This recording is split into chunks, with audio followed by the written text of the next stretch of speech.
Welcome, everybody. Crawl into your interior cave and listen to The Hermit and his wife, where we talk spirituality, parenting, Catholicism, inside and out. Well, hi there. Hey, everybody. I just live in my pajama pants now. I like how you say, well, hi there, like I haven't seen you for a while. Hi there. Hi. You know why? It's because Beth and Jenna always do that on the Blessed is She podcast, the gathering place, where they'll have been working all day together and stop to record a podcast, and then Beth will go, well, hi there, or hi, friend. And then they'll say, like, I haven't seen you in a long time. Yeah, it's kind of a joke. So I'm just stealing their brilliant ideas. Yeah, okay. What are we going to talk about today? Besides the fact that I have my bunny mug with some chai tea. Bunny mug. We're hiding from the kids. I'm wearing the same shirt I've worn for like two jogs. It's not great. It's quarantine life. It's okay. No, what are you gonna do? These things are acceptable now. Yeah. There's a new acceptable level for this. What are we gonna talk about, Anthony? All right, so I had this thought of if you're in a relationship and whether you've been married for a long time, a short time, or you're engaged, I don't know, whatever. Dating. Yeah. So love, and in parentheses, and like your lover. Ooh. Love and like your lover. Because you can absolutely not like people that you love, and you can like people that you don't love. But if it's the person you're in a relationship with and you're trying to grow in love with them, there are like peaks and valleys for sure. Yes. And the plains and the desert. Yeah, exactly. Well, love is essentially it's an act of the will. It's movement of the will. So even if you don't really like somebody at that particular moment, even though you've exchanged vows with them, you might not like them. I think this comes down to a bigger question in relationships. At that time. At that time. Pending how long. Hopefully it's not like an indefinite duration. We don't know how long it's going to go on for. That would be hard. If it is, yeah. Yeah, I'm not trying to like secretly tell you something. We're in an honest space. We're vulnerable with you guys. Oh boy. I think that in this discussion of like the stories from our lives when we've gone through these peaks and valleys and thoughts on how we maneuver these things is also that ultimately you're giving of yourself and you're disciplining yourself and you're surrendering yourself in love to another person. And that is an ongoing habit that I think now going on 11 years of marriage at the end of this month, St. Joan of Arc's our feast day, May 30th, whenever our wedding anniversary is. I didn't say it. Yeah, you're right. I messed that one up. To look and say, how does that interplay deal with controlling yourself and moderating your own responses and recognizing when it's your stuff and you need to let it go and when it's something you need to get into, which is something that's taken me a long time to do, but it's an ongoing battle for me. I think for a lot of women, maybe not for dudes as much. I can speak for the gentler sex here. Are you a dude? Bill and Ted's Excellent Adventure. Oh, wow. Dude. Yeah. Well, So what does love entail? Tell us a little bit, like, we can talk through, like, our terms, right? We're attorneys. We need to speak through our terms. Like, what does love entail? Give us the Aristotelian St. Thomas. We want the big stuff. Bring out the big guns. Yeah, well, if you're, like I said, love is an act of the will. What does that mean? St. Thomas Aquinas talks about it in terms of willing the good of another. Really meaning like desiring or wanting or striving toward. Right, exactly. And so love, in the sense of willing the good of another, you're, if we speak of it in terms of charity, you're willing the good of another for the sake of God, in the sense of you want what's best for their sanctification. So not just the good meaning what they like, what's good to eat, what's good on TV, but the ultimate good. Well, yeah, what's ultimately good, but also on different levels, because that can be sort of abstract too. Wanting what's good or what's best for them, even on a like a health level, like a physical level, or an intellectual level, or like whatever. I mean, you want what's best for that person. So, but it's viewed charity, like it's viewed under the lens of how does this pertain? How does this help someone ultimately, get to heaven? So I guess my thought, and sort of, this idea sort of struck me is that there can be times, like we said, that even if you've exchanged vows with somebody and now like with the coronavirus and, like things are a little bit different and maybe you've had some, I don't know, some squabbles or whatever. Some squabbles? You're qualified to us. It could be hard. It is hard. There are fights. There are squabbles. And that's part of the reality of being in a committed relationship. But I or think, not even, one that's on the way to being that. But it's always good to come back to, especially if you have, if you're in a married relationship. I found it helpful to come back to the vows and to think those through. But also it's really helpful if you're able to, even if you're sort of disappointed in, like you think, oh gosh, my spouse has not paid attention to me or sort of neglected me or has just been kind of short with me or, we're not having a lot of, I don't know, good interactions or like fun or whatever, is that like, why don't, I don't know, I found it helpful to maybe take a step forward. You put yourself out there and like do something really thoughtful for that other person and sort of grease the wheels of, you want good interactions, you want to have fun together, like do thoughtful things for the other person. So it's like, it's the like, it's so much more helpful, I found, if the other person if reciprocates and you sort of build this symbiotic sort of thing. So like you do nice things, guess what? They're probably going to respond with some kind things too. And then when there's a kindness and thoughtfulness, like a mutual kindness and thoughtfulness, then like you're so much more attracted to the person. You're so like you want to do more. So it's sort of like it builds some momentum in that sense. But if you don't have the like going on, I mean, you're saying that the like fuels the love. Yeah, it's like the love is there. It's a choice. Yeah. But it's fueled by and lit by enjoying and liking each other. That like amps it up. Right. So your vows are, your baseline, and like you're in a committed relationship and like you love the other person and everything, but like why not have it blossom into this, or like try to fuel this. But I would play devil's advocate and say for many marriages and many relationships, there's so many entrenched habits over time of wounds or frustrations or heartache, and it feels like the other person is never going to change. Like you are putting yourself out there, you're trying, but it's so recalcitrant in who they've become. You can look and say, like, this isn't the person I married. The person I married, we did this, that, and the other, and now it's just meh. It's like flatlined. And it sounds like what you're saying is the only person flatline. The only person, well, maybe there's like a bloop bloop. Like the heart rate is like, there's a little heart rate there, but you can only control yourself. So taking it to the personal level, like times in our relationship when it's been I've watched you step outside yourself when I'm like, ugh.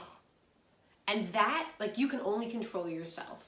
And if the relationship is really in a hard time, maybe there's counseling, maybe there's like an outsider who can help, but maybe it's also starting with, what can I change? Right? Like, what can I change about myself or my habits, and hope that like ignites the other person, right? Because I think there's lots of people listening. That's so great. In theory, did a couple nice things for my spouse. It hasn't like rekindled the fire of our love. Our fire of our love is on like a low coal burn. There's not a lot of light going on. There's not a lot of light. Well, give an example from our lives. Like when you started making me breakfast in bed, because I was just this really annoying, semi-sick person who couldn't do very much. And I'm sure you were.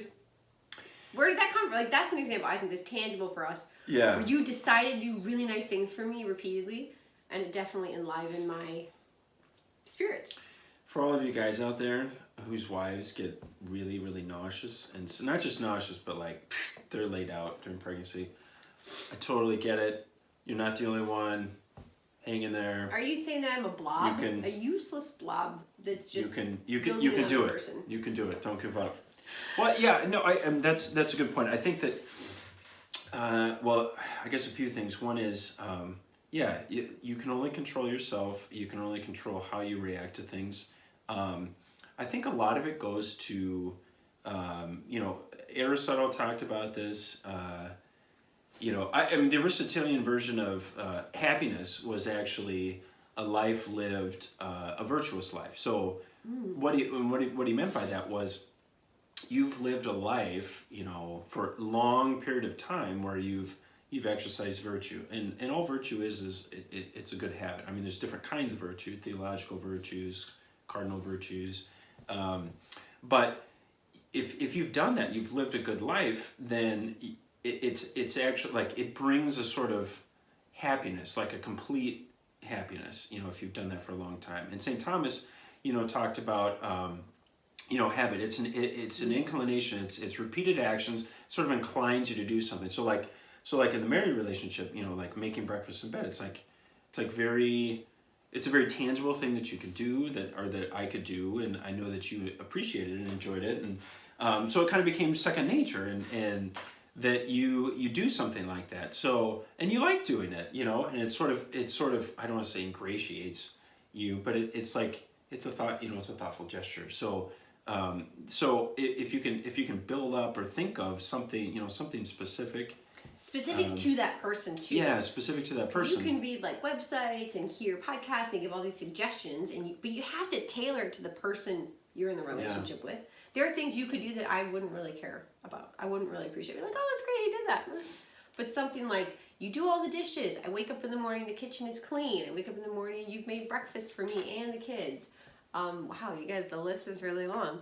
Or even something like you're saying, I want to take care of myself and my health. And I know Anthony, function better when I go for runs. So I'm going to discipline myself to go to bed early enough so I can wake up early, go for a run, and I can serve my family better. And you've habituated these things that are no longer like, should I go for a run? No, should I go for a run? Should I go for a run? And it comes and goes. But I'm watching you do that and thinking like, oh, he's taking care of himself. And not in a selfish, gone for a million hours at a time, not helping with the kids kind of way, but he's doing something for himself that's going to actually turn around and plug into our family and feed our family, feed our relationship. He'll be healthier. He'll have better mental health. He'll feel better. I mean, he already looks great. But you're like investing in caring for yourself in a non-vain way that inspires me to think, well, do I really want to eat those 10 chocolates that I know are going to make me feel sick? Or do I want to do some stretching today and drink enough water? Well, what's Anthony doing? So there's like a contagion of doing something for the other person. It's also good for yourself that I see. Yeah. Sorry, I love to bring it to the specific. Yeah, no, that's good. Yeah, I suppose a lot of what I say is abstract. Sorry. That's okay. You're the hermit. I'm his wife.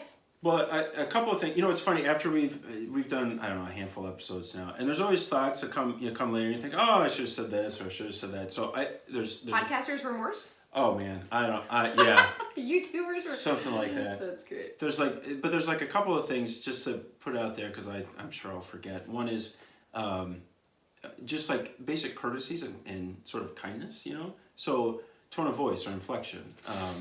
I found that it's if you've got something that you want to express it, if it's kind of short or aggressive. Yeah, aggressive. Terse. Like, I don't really respond to that really well. But if you approach it in a like a courteous way or just that I'm much more receptive to it. Vice versa. Same thing for me. Like sort of building the habit of like be kind, be courteous to your spouse, the person you're in a relationship with. Like that's actually, I mean, it's sort of an obvious thing, but no, it's really hard though. But it's easy to fall into these. I think it's easy for myself to fall into these habits of you're kind of lazy, you're kind of thoughtless about even how you're speaking with the person that you've exchanged vows with, that you're in this committed relationship with. So that's one thing. And another thing that I found really helpful that I appreciate about you is that you're really good at communicating, and saying, expressing kind of what's on your mind or what your thought is, or if there's something that's that's bothering you that you're bringing it up. Oh wow. Thank you.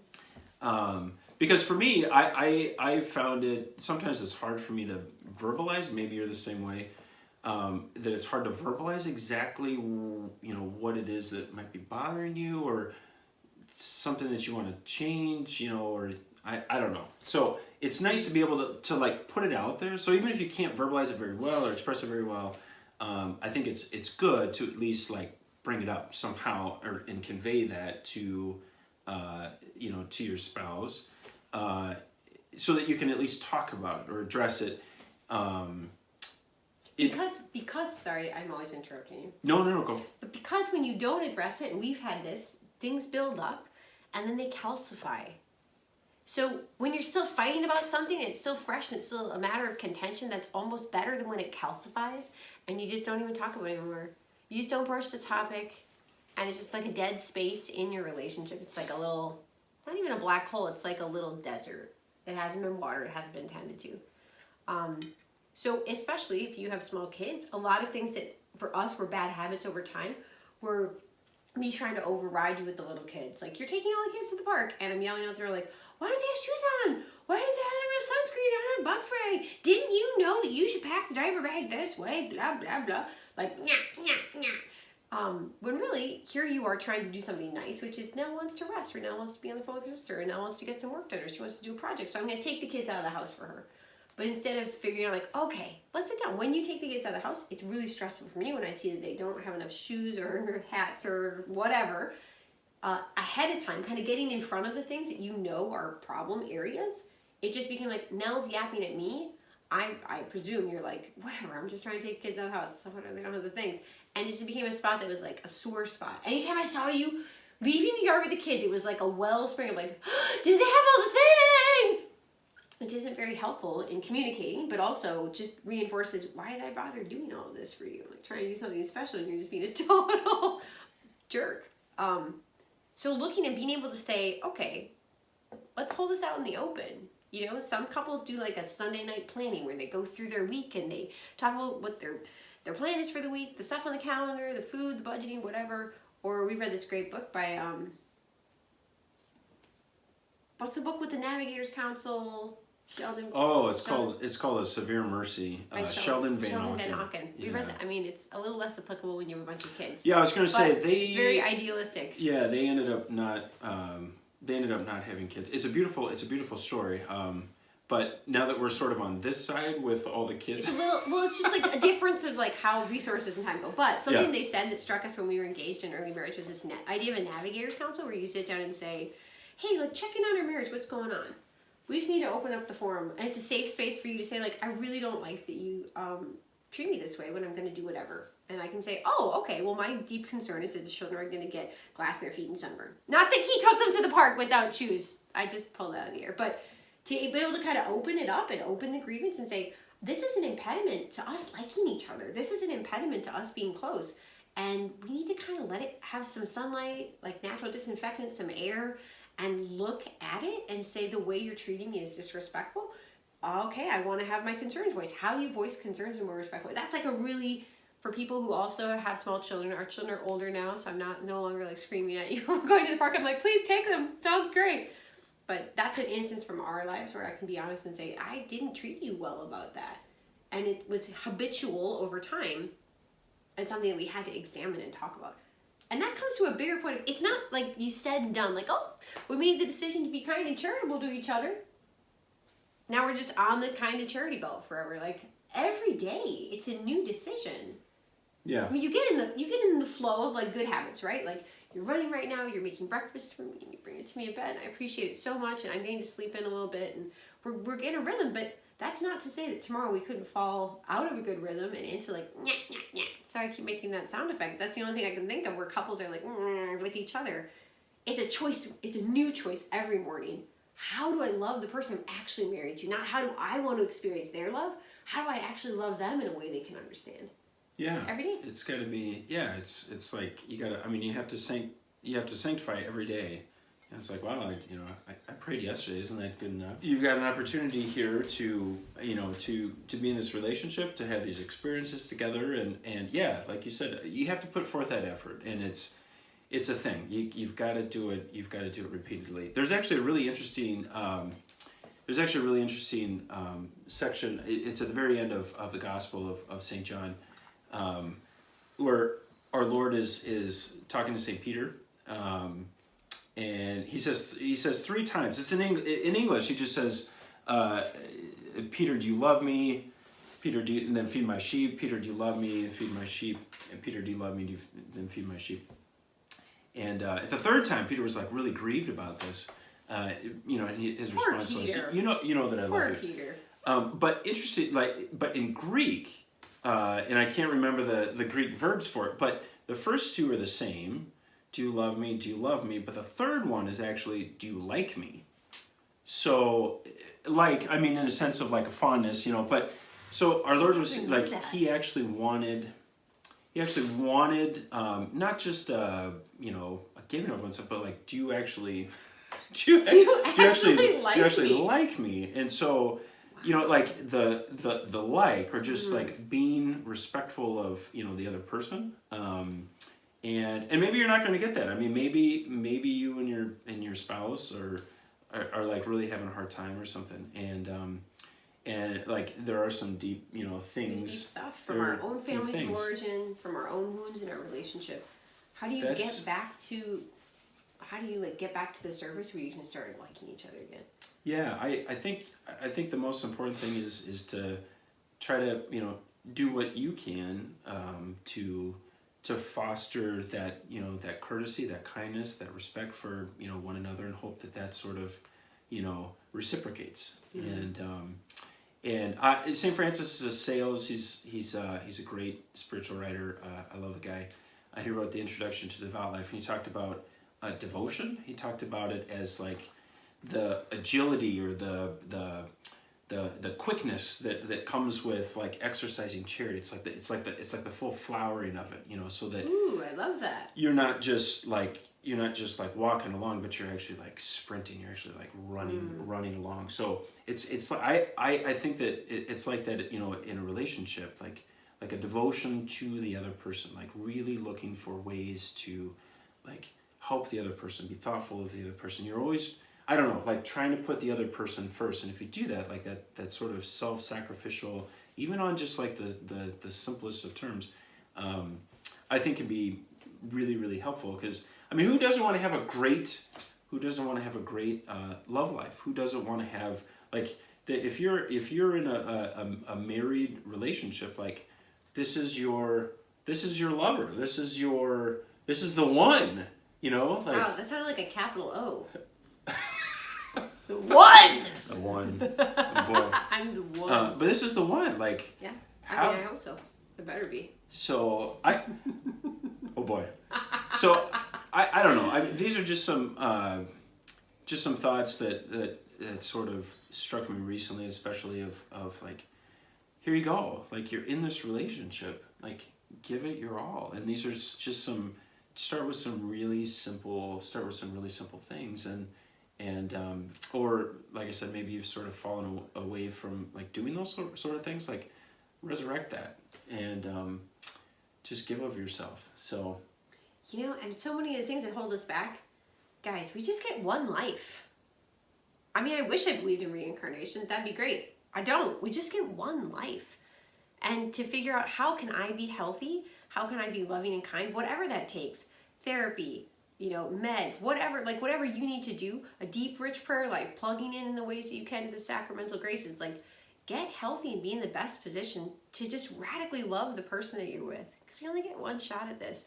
And it's never too late. If you feel like you're stagnant and you're stuck and there's too many scars, there's too many wounds, there's too many of those dry patches, oases, it's never too late to turn back to the person you're with and say, I love you, and I want to make this life that we have together the best that we can. Let's try again. And you give it your all, and then you just give it to God, because you can't control them. You can't control the outcome, but you can only control how you approach it and how you respond with love and charity, which is extremely challenging. I mean, in theory, like loving someone is very easy, and in practice, it's extremely hard. Yeah, it's true. There's also maybe one final concept or throw out there is that married life, the primary end of marriage is procreation and education of children. There's sort of, in the Code of Canon Law, and Pius XII sort of talked about this, this notion of the good of the spouses. So that's another end of marriage, is that you're there for one another. So whether it's helping the other on a physical level, spiritual level, like you're there to help sanctify one another, but you're also humans. Like you have to be good humans to each other. You know, like you have to be partners and sort of maintaining that. So being partners on like a friendship level, you know, on a love level, you know, like your intimate life, like you're there for one another. So the good of the spouses, don't forget, like they're looking to you, you're looking to them for help on all sorts of different counts. So Yep, and none of us are perfect. So the person you married, guess what? Newsflash, you're not perfect, they're not perfect. So you might not like their faults, but they're the ones that you get to deal with. And they're the ones that you get to grow through. And that's a real blessing. Cheers to that. okay. Is your coffee out? Cheers with my Archbishop Vigano cup. We promise bunny cup. we'd keep it under 30 minutes, so I guess we better stick to that. We And better. thanks for joining, everybody. We'll see you next time.